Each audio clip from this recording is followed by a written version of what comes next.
ഇപ്പോൾ C P നേതാവ് Shri K Anilkumar ടെലിഫോണിലല്ലേ. Shri Anilkumar, ഇപ്പോൾ റെയിൽവേയുടെ ഭാഗത്തു നിന്ന് വന്നിരിക്കുന്ന ഒരു നിർദ്ദേശം വന്ദേ ഭാരതിന് കൂടി ഉപയോഗപ്രദമാകുന്ന നിലയിൽ ഇതിന്റെ രൂപരേഖ മാറ്റങ്ങൾ വരുത്തണമെന്നാണ്. അപ്പോൾ നാളത്തെ യോഗത്തിൽ അതുമായി ബന്ധപ്പെട്ട ചർച്ചകളാകും. അങ്ങനെയെങ്കിൽ കേരളം ഉദ്ദേശിക്കുന്നത് പോലുള്ള ഒരു പദ്ധതി നടത്തിപ്പുമായി ഇനി മുന്നോട്ട് പോകാൻ കഴിയുമോ?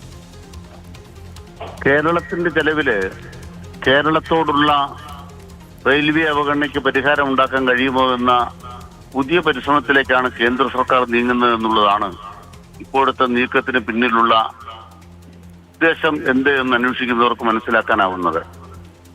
നമ്മുടെ കേരളത്തിൽ നിലവിലുള്ള ബ്രോഡ്ഗേജ് പാതയിൽ 3-4 തീവണ്ടി പാതകൾ ഉണ്ടാവുക എന്നുള്ളത് വളരെ വളരെ അത്യാവശ്യമായ കാര്യമാണ്.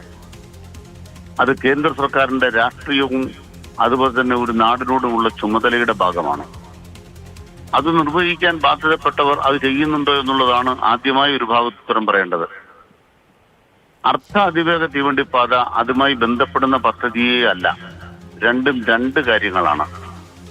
ഇന്ത്യ രാജ്യത്ത് അതിവേഗ തീവണ്ടിപ്പാതകളുടെ മറ്റൊരു ശ്രേണി രൂപപ്പെടുത്താൻ കേന്ദ്ര സർക്കാർ തന്നെ പദ്ധതി ആവിഷ്കരിച്ചിട്ടുണ്ട്.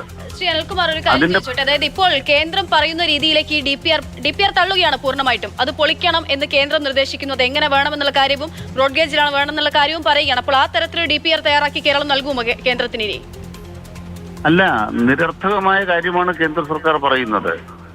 പ്രധാനപ്പെട്ട ചോദ്യം, ജയിക്ക മുൻകൈയെടുത്ത് ജപ്പാനുമായി ഇന്ത്യ സർക്കാർ ഉണ്ടാക്കിയ കരാറിന്റെ ഭാഗമായിട്ടാണ് സ്റ്റാൻഡേർഡ് ഗേജിൽ നമുക്ക് തീവണ്ടിപ്പാത എന്നുള്ളത് കേന്ദ്ര സർക്കാർ തന്നെ മാനദണ്ഡ പ്രകാരമാണല്ലോ ഉണ്ടാക്കിയത്.